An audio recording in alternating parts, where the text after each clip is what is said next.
ನತ್ವಾ ಸರಸ್ವತೀಂ ದೇವೀಂ ಶುದ್ಧಾಂ ಗುಣ್ಯಾಂ ಕರೋಮ್ಯಹಂ ಪಾಣಿನೀಯಪ್ರವೇಶಾಯ ಲಘುಸಿದ್ಧಾಂತಕೌಮುದೀಂ. ಪ್ರಕೃತೆ ಹಲಂತ್ಯಂ ಇತಿ ಸೂತ್ರಂ ಉಕ್ತವಂತಃ. ಇದಾನಿಂ ತಸ್ಯ ವ್ಯಾಖ್ಯಾನಂ ಅಭವತ್. ಪರಂತು ಸೂತ್ರಂ ಇತ್ಯುಕ್ತವಂತಃ ಖಲು. ಸೂತ್ರಂ ನಾಮ ಕಿಂ?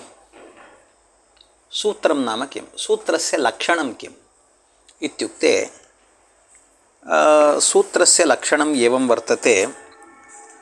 अल्पाक्षरमसन्दिग्धं सारवद्विश्वतोमुखम् अस्तोभमनवद्यञ्च सूत्रं सूत्रविदो विदुः इति. अयम् अभिप्रायः अस्य श्लोकस्य. सूत्रं नाम अल्पाक्षरं. सूत्रे बहूनि अक्षराणि न भवितव्यानि, अपि तु अल्पाक्षराणि भवितव्यानि. तत् सूत्रस्य लक्षणम् इति कथयति. अल्पाक्षरम् एवम् असन्दिग्धं, सन्देहास्पदं मा भूत्. सन्देहास्पदसूत्रं मा भूत्. अर्थात् सूत्रं यदि पश्यामः पठामः शीघ्रमेव अस्माकं बुद्धौ आगत्य तस्य अर्थः सम्यक् ज्ञातव्यः.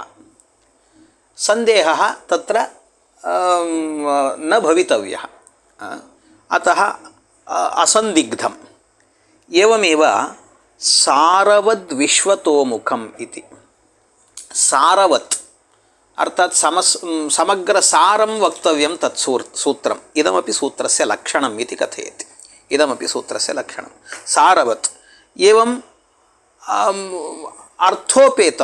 अर्थोपेतं नाम तत्र तस्य सूत्रे विद्यमान पदानां कश्चन अर्थः भवितव्यः. अर्थोपेतमपि स्यात्. एवमेव अस्तोभम् अनवद्यञ्च एवमेव अर्थोपेतं स्यात्. एवं अनवद्यमपि स्यात्.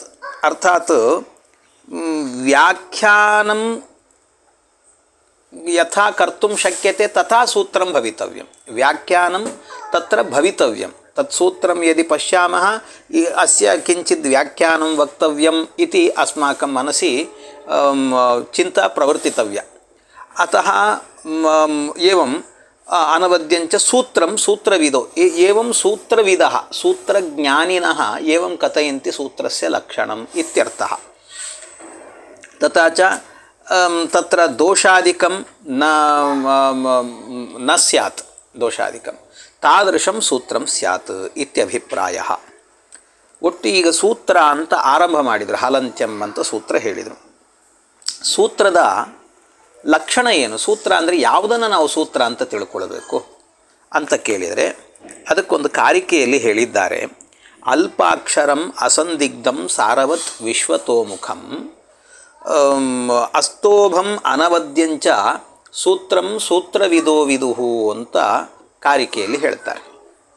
ಇದರ ಅಭಿಪ್ರಾಯ ಏನು ಅಂದರೆ, ಸೂತ್ರ ಅಂತ ಹೇಳಿದರೆ ಸೂತ್ರದ ಲಕ್ಷಣ ಏನು ಅಂದರೆ ಅಲ್ಪ ಅಕ್ಷರ ಉಳ್ಳದ್ದಾಗಿರಬೇಕು.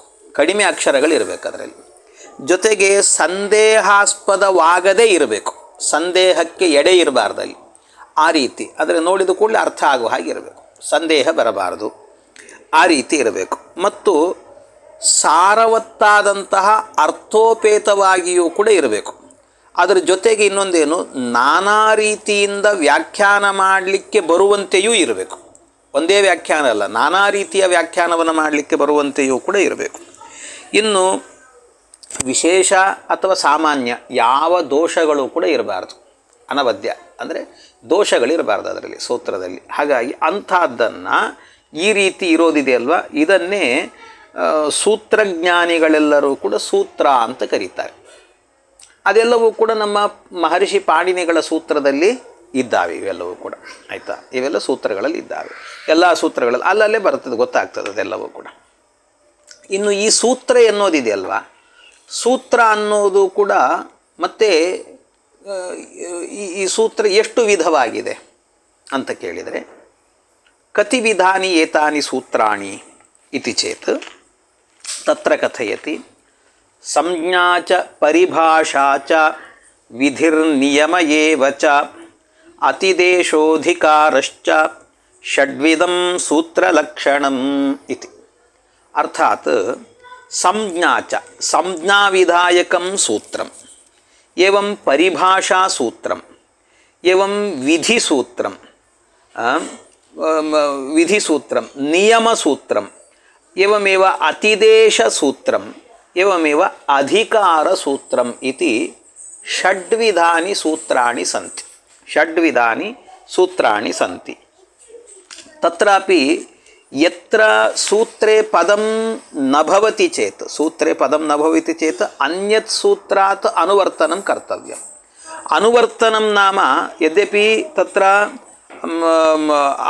ಅನುವರ್ತನಂ ನಾಮ ತಸ್ಯ ಏವಂ ಭವತಿ ಅನುವೃತ್ತಿಃ ನಾಮ ಪೂರ್ವತನ ಸೂತ್ರಾತ್ ಪದಂ ಯದಿ ಸ್ವೀಕ್ರಿಯತೆ ಪೂರ್ವತನ ಸೂತ್ರಾತ್ ತರ್ಹಿ ಅನುವೃತ್ತಿಃ ಇತಿ ಕಥ್ಯತೆ.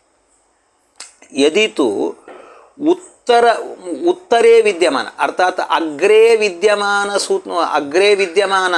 सूत्रात् यदि पदं वयं स्वीकुर्मः तर्हि अपकर्षः इति कथ्यते. अपकर्षः इति. एवञ्च यत्र सूत्रस्य व्याख्यानम् अर्थात् सूत्रस्य अर्थं ज्ञातुं यानि पदानि भवन्ति तेषां वृत्तिः इति कथ्यते. वृत्तिः इति. इदानीं हलन्त्यम् इति सूत्रं वर्तते. तस्य अर्थः कः? उपदेशे अन्त्यं हलु इत्स्यात् इत्यस्ति. तस्य वाक्यस्य वृत्तिः इति कथयन्ति. वृत्तिः इति. एवम् अवगतं खलु? ಅಂದರೆ ಈಗ ಸೂತ್ರ ಅಂತ ಹೇಳಿದ್ರಿ, ಸೂತ್ರದ ಲಕ್ಷಣ ಏನು ಅಂತ ಹೇಳಿದ್ರಿ.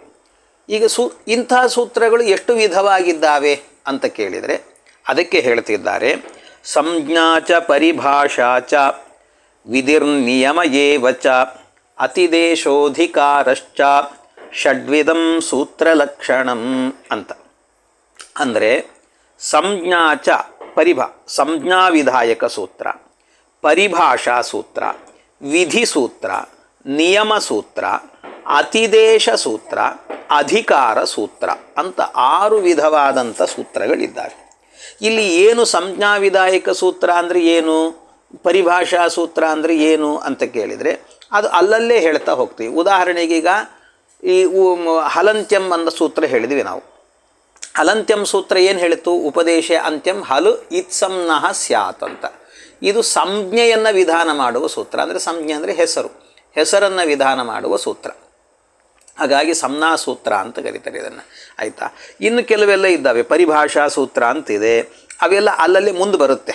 ಮುಂದೆ ಬಂದಾಗ ಅದನ್ನು ಅಲ್ಲಲ್ಲೇ ನಿರೂಪಣೆ ಮಾಡ್ತಾ ಹೋಗೋಣಂತೆ. ಆಯಿತಾ?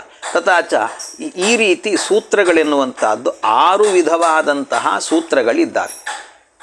ಈ 6 ವಿಧವಾದಂಥ ಸೂತ್ರಗಳು ಮತ್ತು ಒಂದು ವೇಳೆ ಏನಾದರೂ ಕೂಡ ಸೂತ್ರದಲ್ಲಿ ಪದ ಇಲ್ಲದೇ ಇರುವಂಥ ಪದವನ್ನು ನಾವೇನು ಮಾಡ್ತೇವೆ ಅಂತಂದರೆ ಬೇರೆ ಸೂತ್ರದಿಂದ ತೆಗೆದುಕೊಳ್ತೇವೆ.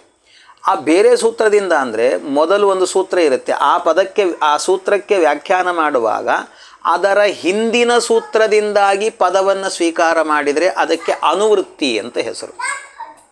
ಅದೇ ಏನಾದರೂ ಕೆಲವೊಮ್ಮೆ ಏನು ಮಾಡ್ತೇವೆ ಅಂದರೆ ಆ ಸೂತ್ರಕ್ಕೆ ವ್ಯಾಖ್ಯಾನ ಮಾಡಲಿಕ್ಕೆ ಮುಂದಿನ ಸೂತ್ರದಿಂದ ಕೆಲವು ಪದಗಳನ್ನು ತಗೊಳ್ತೇವೆ. ಆಗ ಅದಕ್ಕೆ ಅಪಕರ್ಷ ಅಂತ ಹೆಸರು.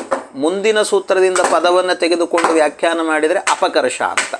ಹಿಂದಿನ ಸೂತ್ರದಿಂದಾಗಿ ಪದವನ್ನು ತೆಗೆದುಕೊಂಡು ವ್ಯಾಖ್ಯಾನ ಮಾಡಿದರೆ ಅದಕ್ಕೆ ಅನುವೃತ್ತಿ ಅಂತ ಹೆಸರು. ಈ ರೀತಿ ಅನುವೃತ್ತಿ ಮತ್ತು ಅಪಕರ್ಷ ಅಂತ ಕರೀತಾರೆ. ಇನ್ನು ಸೂತ್ರದಲ್ಲಿ ಕೆಲವು ಪದಗಳು ಇಲ್ಲದೇ ಇದ್ದಾಗ ಅದಕ್ಕೆ ಬೇರೆ ಸೂತ್ರದಿಂದ ವ್ಯಾಖ್ಯಾನ ಮಾಡ್ತೀವಿ. ಆ ಸೂತ್ರಕ್ಕೆ ವ್ಯಾಖ್ಯಾನ ಮಾಡುವ ಒಂದು ಅರ್ಥವನ್ನು ಹೇಳುವ ಪದಗಳಿರ್ತಾವಲ್ಲ, ಅದಕ್ಕೇನಂತ ಕರೀತಾರೆ ಅಂದರೆ ವೃತ್ತಿ ಅಂತ ಕರೀತಾರೆ. ಉದಾಹರಣೆಗೆ ಹಲಂತ್ಯಂ ಅಂತ ಸೂತ್ರ ಅಂತ ಆದರೆ ಅದಕ್ಕೆ ಉಪದೇಶೆ ಅಂತ್ಯಂ ಹಲು ಇತ್ಸ್ಯಾತ್ ಅಂತ ಏನು ಹೇಳಿದ್ದೇವೆ, ಈ ವಾಕ್ಯವನ್ನು ವೃತ್ತಿ ಅಂತ ಕರೀತಾರೆ ಎಂಬುದಾಗಿ. ಒಟ್ಟು ಇಷ್ಟು ಅಭಿಪ್ರಾಯ. ಇನ್ನು ಮುಂದೆ ಇತ್ತಂತ ಒಂದು ಸಂಜ್ಞೆಯನ್ನು ಹೇಳಿದರೆ, ಈಗ ಇತ್ತನ್ನೋ ಸಂಜ್ಞೆ ಹೇಳಿದ್ದರ ಪ್ರಯೋಜನ ಏನು, ಅದರ ಪ್ರಯೋಜನ ಏನು ಅಂತ ಪ್ರಶ್ನೆ ಬರುತ್ತೆ. ಅದಕ್ಕೆ ಅದರ ಪ್ರಯೋಜನ ಏನು ಅಂತ ಹೇಳಿದರೆ ಅದಕ್ಕೆ ಮುಂದಿನ ಸೂತ್ರವನ್ನು ಹೇಳ್ತಾರೆ. ಏನು ಅಂದರೆ ಅದರ್ಶನಂ ಲೋಪಃ. ಇದು ದ್ವಿಪದಾತ್ಮಕವಾದಂಥ ಸೂತ್ರ. ಇಷ್ಟು ಸಾಕು ಅಂತ ಅಂದ್ಕೊಳ್ತೇನೆ ಇವತ್ತು. ಮತ್ತೆ ನಾಳೆ ಮಾಡೋಣಂತೆ.